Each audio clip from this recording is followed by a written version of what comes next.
Tonight on Talking Points, stacking the Fed. President Trump coming under fire for tapping two political loyalists to join the nation's most powerful bank and his controversial plan to juice the economy. And later, outrunning the rebels. Insurgent violence sweeping through Libya, killing dozens. The UN announcing nearly 3,000 citizens fleeing the capital, while some in the international community drag their feet. But first, new management. Homeland Security Secretary Kirstjen Nielsen resigning over the weekend as President Trump escalates his crackdown, what he says is illegal immigration. All that and more tonight on Talking Points.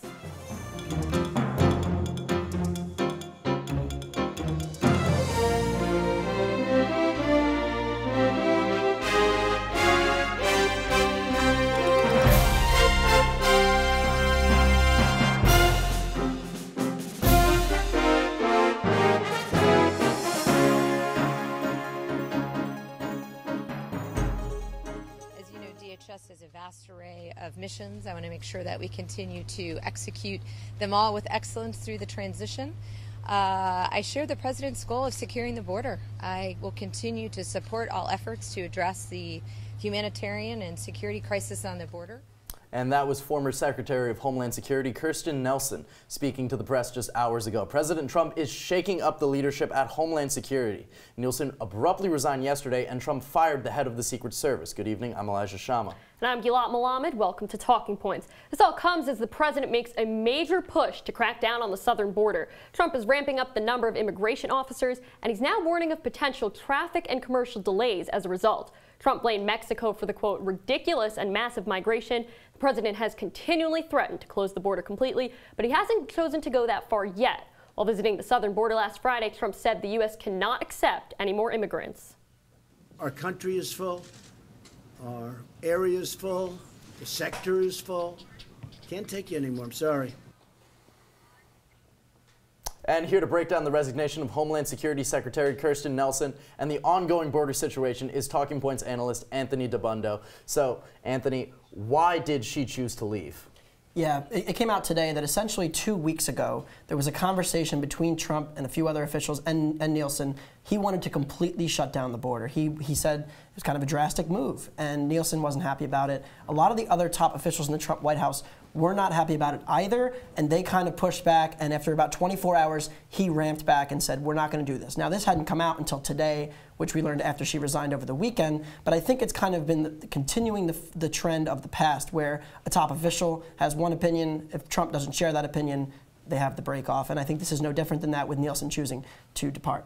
So now Kevin McAleenan is the acting director. What's his opinion, and how does that change the situation at the border? Yeah, it's unclear. He hasn't spoken to the press since taking the job, but if we go by what he said in the past, he's the former head of the Customs and Border Patrol. He's come out as a big supporter of ICE and a big supporter of the Trump plan to strengthen the border, but he has not said anything specific about choosing to close the border. So it's impossible to say how he feels about that, but I don't think Trump would have picked him if he didn't more closely align with his views than what Nielsen did. However, it's also important to note that one thing that McAleenan has come out in favor of is modernizing the border control, which is something that has been a big plan for both the Democrats and the Republicans in the past. So let's take this conversation to Capitol Hill. How has Congress been reacting to this increased border focus by the president?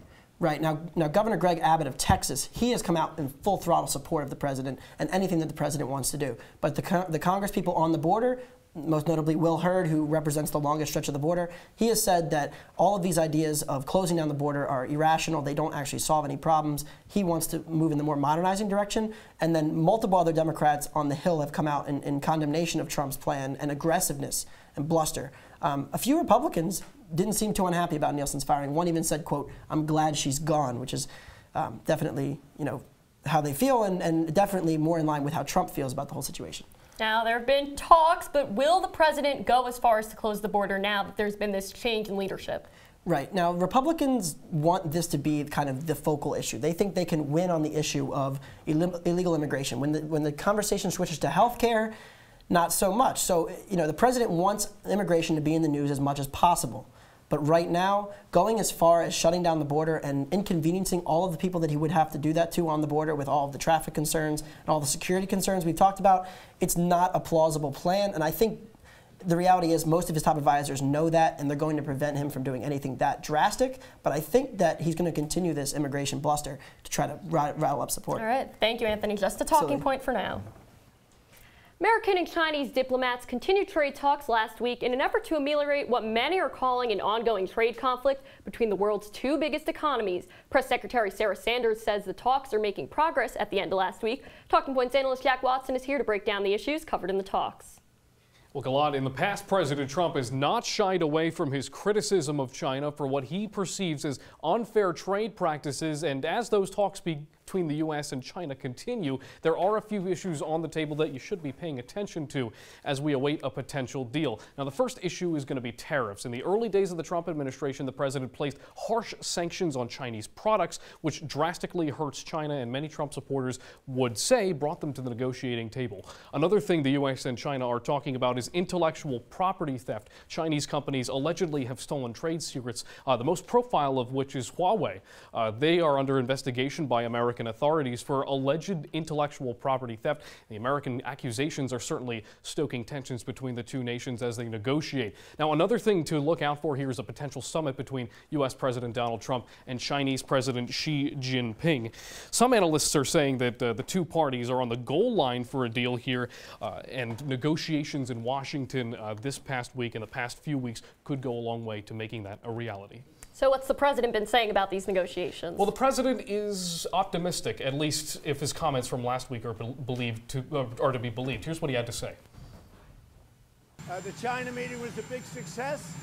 I think we're going to have look, we have a very good relationship. We're going to see. I don't want to predict a deal or not a deal, but we're very well along. And guys, the president did say last week that he would not accept a deal from Chinese diplomats unless it was, quote, a great deal for Americans. And that's really what he's been pushing, especially on the campaign trail. So we're searching for this, quote, great deal for Americans. Why has this taken so long, and what are some obstacles that it still has to pass? Well, I think one of the main points of contention that you're going to see from some Trump supporters, some conservative thinkers, is the fact that China is allegedly rigging the system, gaming currency a little bit to try to bring global economics in their favor. Now, that claim has been disputed, but until the U.S. officials, until Mnuchin can see things tangibly change on part of China, there's unfortunately not going to be a whole lot of progress to be made. So, given the need for the tangible change, can we expect the tariffs to remain in place for now? Now, I would believe so. I think that the tariffs are the strongest weapon that President Trump has. But as you can see here, the trade gap between the U.S. and China is actually increasing. Unfortunately, our visual's not quite there quite yet, but the U.S. actually in 2017 had a deficit of about $375 billion. That deficit is up just underneath $420 billion. So the tariffs are apparently, I mean, the numbers would show that they're not quite working, but I think there's a point to be made that the isolationism, the protectionism that President Trump is advocating is certainly, I mean, in the long term, they're hoping is going to be effective. So given everything that you've said, what's the outlook for this? So I think that unless I think from the Chinese perspective, you're going to see a push for a complete removal of those tariffs. Even though those numbers don't quite say it, the tariffs are very much a negotiating factor for them. It's what they want to see removed the most. It affects Chinese industry the most. But from the American side, you're going to want to see a reduction of the trade deficit, which, of course, we didn't see a couple seconds ago. There is not much progress there. The Americans are going to want to see that as we approach a final deal. Thank you, Jack. All right. And that's all the time. Next on Talking Points, the fight for President Donald Trump's taxes ramping up. But the battle is expected to make its way to the courts. How the Democrats are turning up the pressure right after the break. Stay with us.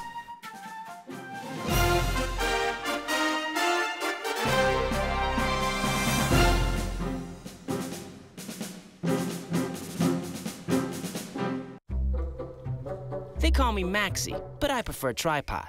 I was your above-average four-legged homie, and then wham-bam minivan. Some people pity me. Now that's lame. I still run, fetch, and swim. And the ladies love me. I'm the ultimate wingman. Just don't ask me to high-five.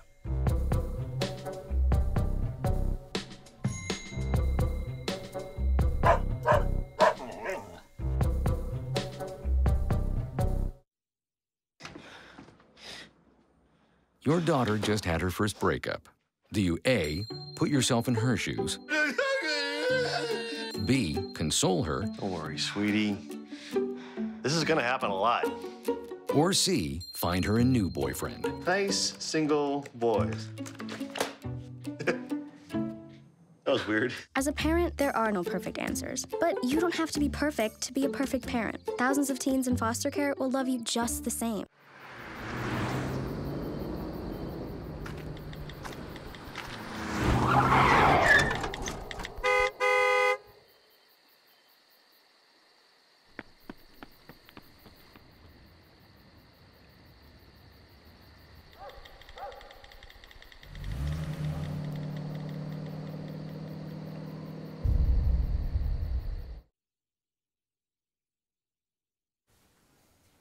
Welcome back to Talking Points. A pizza magnate and a Wall Street Journal op-ed writer. Those are President Trump's pick for the board of the United States Federal Reserve. Former CEO of Godfather Pizza, Herman Cain, joined Stephen Moore last Thursday as Trump's choice to fill a vacancy on the board of the nation's central bank, and Wall Street did not approve. In a Friday through Sunday CNBC survey, over 70% of economists, fund managers, and strategists said neither man should sit on the board, saying that Trump's picks are too political and unqualified for the job. Now let's take a look at those criticisms one at a time. Cain and Moore are Trump loyalists when it comes to economic policy, advocating for lower interest rates and other policies espoused by the White House. Now, when you look at some of that, in fact, many credit the high inflation of the 1970s and the pressure put on it by both President Johnson and Nixon when it comes for the high inflation that took place. But when it comes to qualifications, the pair doesn't do much better. Moore's economic advice almost bankrupted the state of Kansas, and Cain has no experience in central banking outside of an honorific position on the Kansas City Federal Reserve Bank. Now, both nominations aren't actually formal yet and will likely face a tough road to confirmation, but just the pair being there signals that, if confirmed, at least two of the Federal Reserve Board's 12 members might be answering to the White House rather than the markets. So Elijah, what makes politicizing the Fed so significant? As I kind of touched on there, when you look at the 1970s, when you look at the 1930s, both the high inflation of the 70s and the Great Depression, both caused by the Fed being politicized. Now that's not a road we want to go down again. All right, thank you, Elijah. Gun control is back in the Supreme Court. The nation's highest court has upheld the decision to ban the sale of bump stocks. The now banned devices allowed semi-automatic weapons to fire as fast as fully automatic ones. Talking Points analyst Shruti Marate is here to break down the decision. On Friday, the Supreme Court denied the request to block the Trump administration's ban on bump stocks. Bump stocks are devices that fit onto semi-automatic rifles to increase their firing speed. When used, semi-automatic rifles can fire at the speed of a machine gun. The gunman of the 2017 shooting in Las Vegas was known to use a bump stock to fire over 1,000 rounds in 10 minutes. Last November, the Trump administration introduced the regulation of banning bump stocks. Owners of the devices would either have to give them up or destroy them or be charged with committing a federal felony.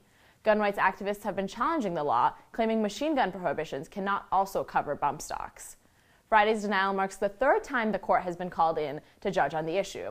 During the last challenge, lawyers from the Trump administration pushed the Supreme Court to allow the ban. They stated the ban was necessary to keep law enforcement personnel and first responders safe.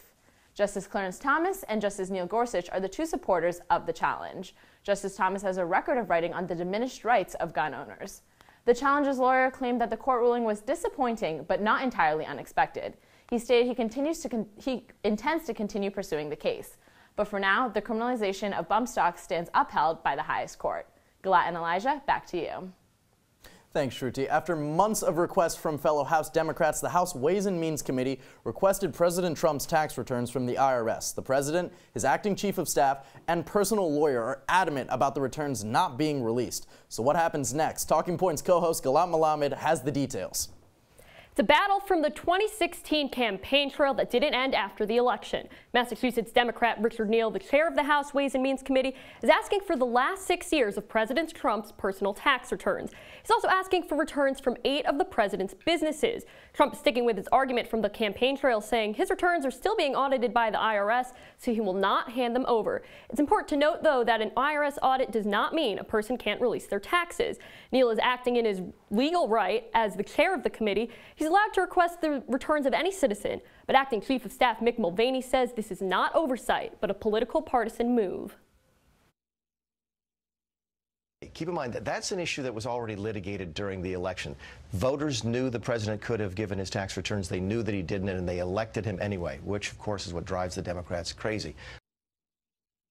If the Ways and Means Committee does get their returns, they're not allowed to share them with the public. The deadline for the IRS to comply is Wednesday, but don't expect progress anytime soon. It seems that both House Democrats and the president are prepared to fight this out in the Supreme Court if necessary. So, Gilat, what is the status moving towards the candidacy of Democratic candidates? What are the candidacy of them releasing their tax returns? Right, so we have 4 candidates who have released their returns so far, most notably Elizabeth Warren and Senator Kirsten Gillibrand of New York. But a lot of people are calling for Bernie Sanders to release his returns because he's been in the spotlight for quite a while now, running for president, of course, in 2016 too.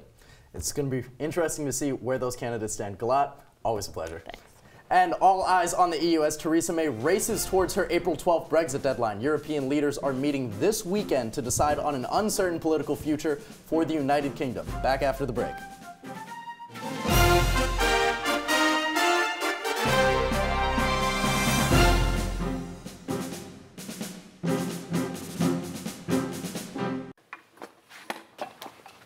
Did you hear about the pony with a sore throat? He was a little horse. Can I tell you a cat joke? Just kidding. Why couldn't the Why was the basketball court all wet? Why? Because the players kept dribbling all over it. Where do cats go on vacation? New York.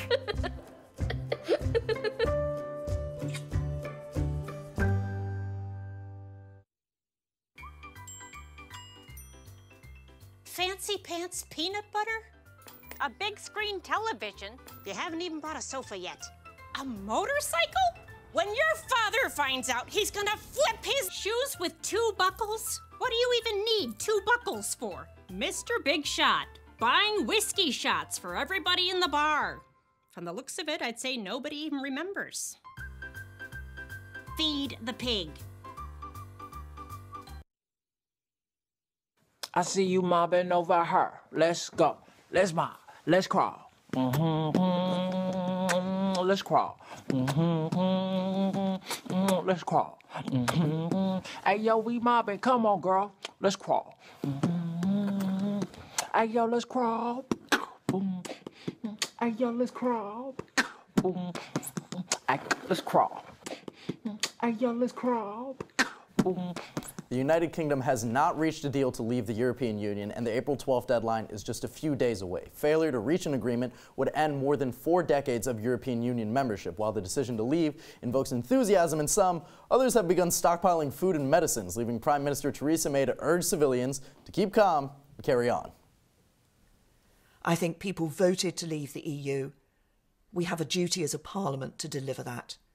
I want to do that in a good way, that doesn't disrupt people's lives, that protects jobs, protects our security, protects the United Kingdom. Here with us to discuss the upcoming Brexit deadline, along with its potential implications, is Talking Points correspondent Thomas St. Hilaire. So, Thomas, why is there no Brexit agreement yet? Right. I mean, I think there are 2 answers to that question. One is political. I mean, how many times have we seen in American politics, maybe on issues like healthcare, not meeting deadlines on specific issues? So I think there are a lot of political issues at play. But the biggest thing is the substantive policy issues, excuse me. We've never seen anything like this before. There's no blueprint for how you leave the European Union like this. So, I mean, like, for example, what happens to UK citizens who are living in other European countries, or vice versa? I mean, there are so many issues at play here, economic issues, security issues that, we've just never seen before. And I want to touch on those economic issues. How will Britain leaving affect, the economy of the EU? Well, 2 words that I want you to walk away with here today: trade and imports, right? And the 2 kind of affect the other. On trade, I mean, yeah, the UK is going to lose access to all of these trade deals that are already in place. They're going to have to renegotiate everything if there's no deal on the table. On the issue of imports, right, you're going to see the price of imports drastically rise as a result of this. A lot of economists are saying that there's going to be about a 2% loss in growth by the end of 2020. That is a substantial loss in GDP that we're looking at. So, again, this is just what a lot of the economists are saying. There's no way to say for certain, but it doesn't seem that there's much reason for optimism. Now, moving to national security in the UK, the Irish border has been a problem. How is security going to be affected by Brexit? Right. I mean, there's going to be a lot of uncomfortable tension that we haven't seen in a while. I mean, I just mentioned before, there used to be this really you could travel at ease, and you're not going to see that as much anymore. What you're also going to see is that the UK is going to lose access to a lot of the criminal databases that the EU has. That's something that, again, no country has really seen before. So, you know, I think a police chief came out last week from London saying, hey, look, we're going to lose a lot of information, and that doesn't bode well for national security, of course. And just briefly, already an extended deadline. Will it get extended again? You know, there's always a possibility, but I'm going to say right now that it's unlikely just because you have to get every single European Union country to sign on to that. Emmanuel Macron's already come out and said, hey, I've lost patience on this. So, again, there's a possibility, but it doesn't seem so likely. All right, Thomas St. Hilaire, thank you. Thank you. Following months of protests, embattled Algerian President Bouteflika has resigned. The breaking point in Bouteflika's nearly two-decade term happened when pro-democracy protests won the backing of the nation's army. Here to tell us more about the situation is Talking Points analyst Brandon Ross. Well, Elijah, a lot has developed since Algerian President Abdelaziz Bouteflika created controversy with his decision to seek a fifth term in office. His announcement sparked some of the country's biggest protests of the entire 21st century. They were relentless, going on consistently for over a month. Eventually, though, things reached a breaking point, and Bouteflika made the decision to step down. Now, Bouteflika's resignation comes with a couple of hiccups. First is that there is no president at the moment. The prime minister is in charge until a new president takes office, and thankfully that won't take long. Algeria's parliament is actually meeting tomorrow to name Bouteflika's interim successor. That will be Parliament Upper House Speaker Abdelkader Ben Salah. The second is that the presidential election originally scheduled for April 18th has been postponed. Ben Salah's term when he takes office will last 90 days, and he'll have that time to organize a presidential election. But don't expect the story to end once that's taken care of. Protesters are also looking for more reforms to guarantee free elections and take back some of the power accumulated by Bouteflika's closest allies. Gilat, Elijah, back to you. Thanks, Brandon. Violence erupted over the weekend in Libya as rebel army commander Khalifa Haftar began to march on Tripoli, Libya's capital city. Fighting continued all weekend between UN-backed government forces and Haftar's army. The U.S. is reportedly pulling military personnel from the country. The Associated Press reports that 51 people, including civilians, have been killed in fighting that has now lasted for 5 days. So, Michael, how did this all begin? So this begins with, of course, Khalifa Haftar. He returned to the country in 2011. He is a former Libyan government general. He's most famous recently for fighting against Gaddafi when he was still in power. And right now in Libya, there's really a complicated situation because there's no unified government. There are really there's actually multiple different governments that have control of different regions. Now, he has been far more aggressive in recent months. Last summer, he actually took lots of oil fields in western Libya. And it seems that he is right now making a push to try to unify the government under his large army. And that's why he's marching on the capital right now. So, Michael, how has the international community kind of reacted to some of these unification attempts?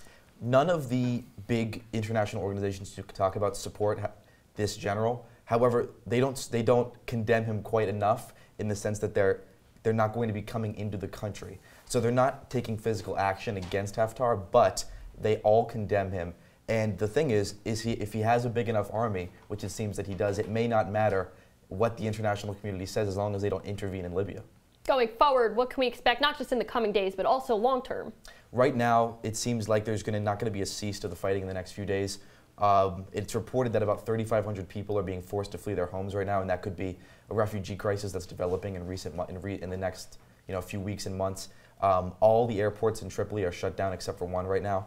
And in terms of the next few months, it seems unlikely that Haftar is going to seize power outright as long as the international community stays on top of this. However, if they do really keep their hands off, it seems possible that he could be able to seize power because he does have the biggest army right now. All right, certainly an ongoing situation. Michael, thank you. Up next on Talking Points, Israelis are heading to the polls tomorrow to pick their new prime minister. We're looking ahead to what this means for the future of peace and stability in the Middle East. Stay with us.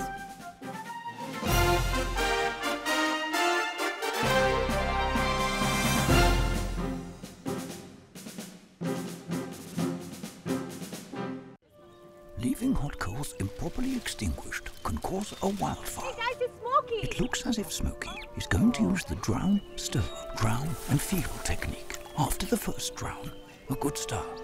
Next, another drink. And finally, a close feel. Is it cool? Okay. Yeah. Hey Smokey, catch! Oh, my bad, Smokey. Only you can prevent wildfires.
Every time I hear the alarm bell go off in school, I think it's an air raid. A lot of houses in our neighborhood have been destroyed. I like to close my ears and sing songs whenever the bombs come close. I'm worried our new neighbors won't like us. But I know it's all gonna be worth it. I just want my family to be safe. But these are not my words. These are not my words. These are not my words.